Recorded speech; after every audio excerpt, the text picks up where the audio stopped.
A lot of people have been asking me what's the best way to travel to Milan, because if you, like me, live in Switzerland but you like to see other cities and you like to visit other places, Milan is of course a city that makes a lot of sense for just like a day trip, or also staying the night and then come back the next day, so like a weekend trip or so. And I want to talk about the pros and cons of traveling and like how to travel, or how I travel. Of course, something that works for me, and it doesn't need to necessarily work for everyone, but yeah, that's kind of what I experienced. First of all, Swiss trains, of course, punctual. Italian trains, not so much. So if you like, there is a train that leaves from Basel, there is a train that leaves from Zurich, and one from Bern, and then they go and stop in the different places, and they go all the way to Milan. If you have the Halbtags, then that makes a lot of sense. I used to have the GEA, so like the general abonnement, so it means like you pay one time per year, and then you can basically travel everywhere in Switzerland for free. So there it makes the most sense. You travel till Lugano, and then you take the regional train that goes from Lugano to Milano Centrale. That makes sense in the sense that if you really travel a lot and you travel by train, it's very cheap. I think it's now like 7 francs for one way. But of course, if you do that, there you can't make a reservation. So if there are many people, you might be standing. And it's a thing that I'll come back to. But of course, it's very cheap. And you have to be careful though, because if you take the regional train and then by chance, which can happen, and the Swiss train doesn't arrive in time to Lugano, and you have usually have 5 minutes to change, then it's a problem if then after you want to take the fast train, because you need a reservation and you need a different kind of ticket, which is usually around something between 17 and 25 francs for the fast train. And yeah, if you do change, please make sure, because they can give you penalties or make you pay extra fees in case you have the wrong kind of ticket. But I also experienced that the people don't even know what the difference is. So it really depends on who you're getting as a ticket check person. I don't know the name. Yeah, so that's when you travel by train. You take about 3.5 to 4 hours, depending on which train and which combination you take. What I would definitely recommend is if you have the possibility to leave on a Thursday or go back on a Sunday really late, do it, because now I think in this period of time before Christmas, and then of course after Christmas, but while Christmas is going on, everybody's going there, so you might be just in a super packed train, and it's not really fun to travel when there are so many people that there were times I couldn't even reach my seat even though I had a reservation, because there were so many people standing in the corridors that you just it was just crazy. So if you have the possibility to leave earlier and come back later, then it's of course better. Then also the Swiss train, if you go and download the app, you will see when it's red, when there are those red little human signs in it. That means that this train might be very, very full, which is something that, of course, around Christmas, and then again from spring and on will happen, because a lot of people want to go there. And then that's kind of if you want to take the train, and then you have to be ready that if you go to Milan and you come, if you're coming back from Milan and you leave from Milano Centrale, they will say the track number only 5 minutes before, or not even. Usually it's around track 5 to 7. So you can kind of be looking out for it. But yeah, just don't get worried if it's not on the list till very late. But once you're on the train and you found a seat and everything is good, then it's very comfortable to travel. You can also like work on the train and whatever, watch a movie. And of course you see the mountains and everything. That's very nice. Then it's though very costly. So like since I don't have the GEA anymore, I have a Halbtags, I have to pre-order the ticket, and depending on when I can travel, it will cost me more or less, because sometimes second class is fully booked. So you have to take first class tickets, and then you can be that you pay up to 250 francs for everything there and back. And then it depends, like if you know really early, sometimes you get like Spar tickets, so you can like save money on the trip if you book it early. That's though not very often the case. Also, it can happen that the Italian trains really fuck up or something else happens and then it's just chaos. But that's, I guess, with every train or every travel you do, also with an airplane or whatever, it can happen. Then if you go by car, it's of course, the moment you're not only one person but multiple people, it's much less expensive. For one person, I think it's kind of, usually it's like about half the price depending on the car you have. So like I can go and drive with half a tank. I get there and half a tank takes me back. So it takes me about 80 euros.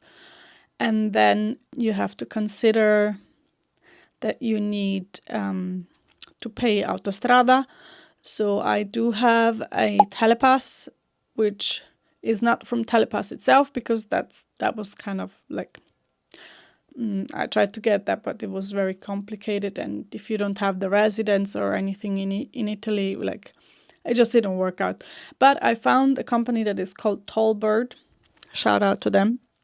You can order your Telepass, like it's kind of a little thingy that you can stick on the window, and it just makes beep and beep when you get past the barriera, and it just charges you whatever the charge is for that said road.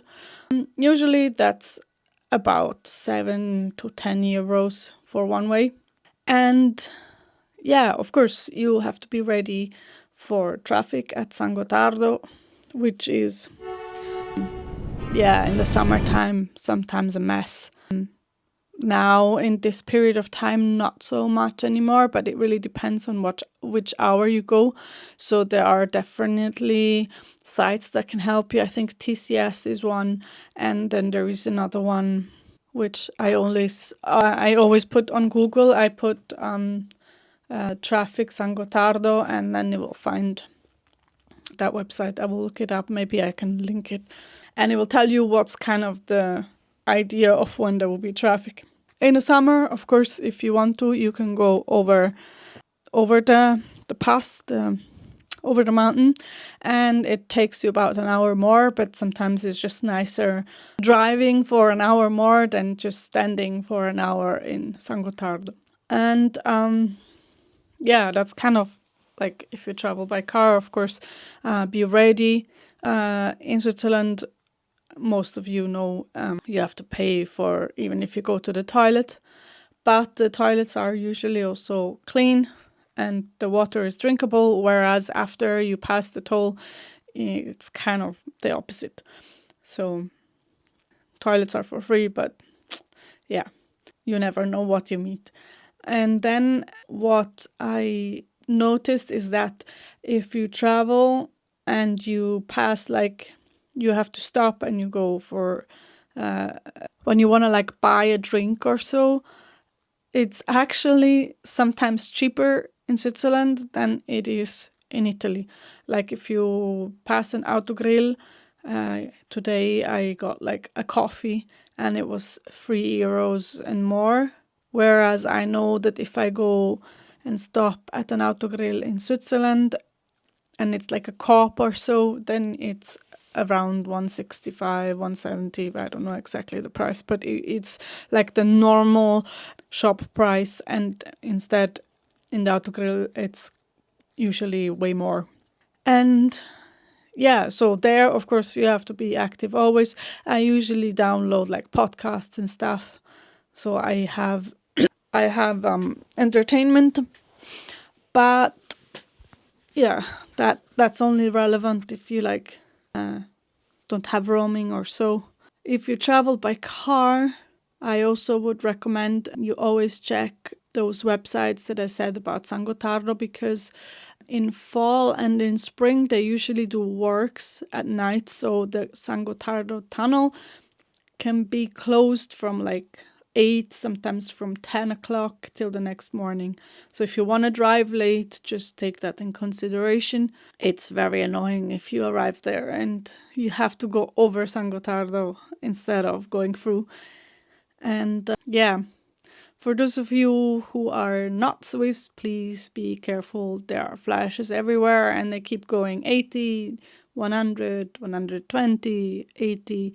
And if you don't stay careful, it will flash you. I personally, like in terms of comfort, it's of course better to travel by train if there aren't too many people. Big if, because if there are many people, it's really not nice. But if you have to watch a bit the budget, you can also go by car. It's really not that much of a problem.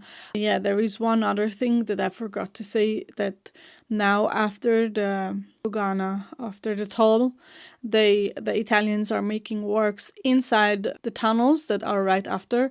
So it might be that like from 10 o'clock on evenings they close that road and it's very bad written where you should be going.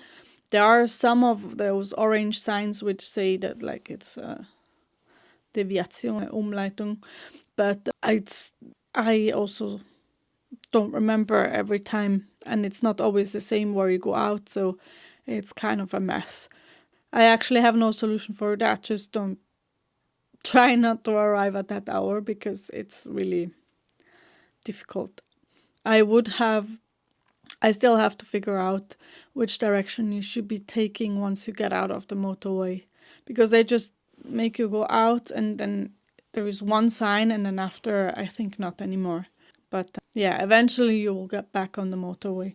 Also, there is one motorway, depending on which navigation system you use, where it says that you have to pay the motorway online if you don't have a telepass. If you have a telepass, don't get scared because it will just make beep at some point and then it will say you've been on that motorway and you're paying for it.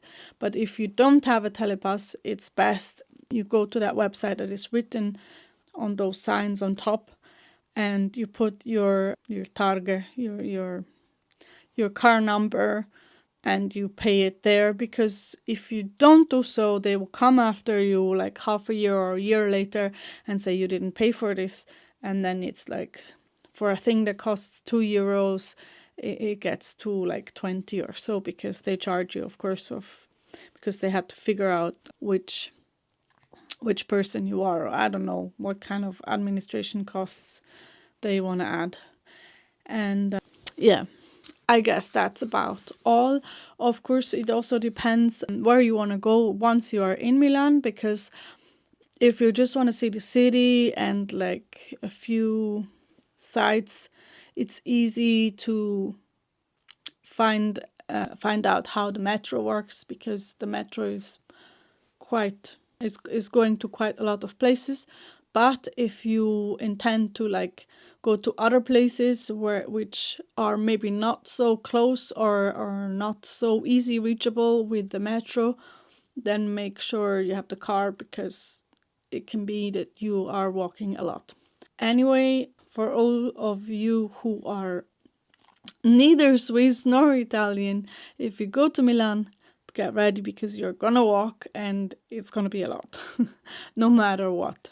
And yeah, if you go to the Duomo and you want to see something and you don't like a lot of people, don't do it on the weekend. Don't do it in general, because I haven't seen that place one time that was not crowded, maybe at 2 at night or so. But yeah. So yeah, hope those tips help. Let me know in the comments if you have any suggestions, anything you want to know else. Bye bye!